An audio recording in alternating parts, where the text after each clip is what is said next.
11ª vittoria consecutiva per il Favara Academy di mister Rosario Cinquemani nella penultima giornata del girone agrigentino del campionato di terza categoria.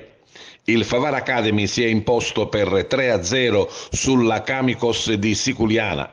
Nonostante il netto risultato, non è stata una trasferta facile, con un primo tempo che ha visto i padroni di casa tenere ottimamente il campo e anche impensierire il Favara Academy con numerose incursioni in avanti ed andando vicino al gol e al 70° colpendo anche un palo.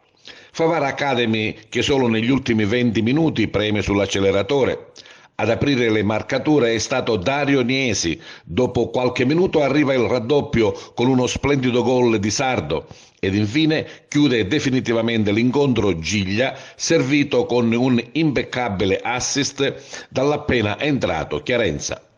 Con questa vittoria, l'11ª consecutiva, il Favara Academy si posiziona al terzo posto in classifica nel girone agrigentino del campionato di terza categoria, a pari punti con l'Atletico Realmonte, con il secondo posto che dista solo 3 lunghezze ed è occupato dal Rivel Platani, che domenica prossima, ultima di campionato, si scontrerà proprio con il Realmonte, mentre il Favara Academy farà visita al fanalino di coda Villaseta.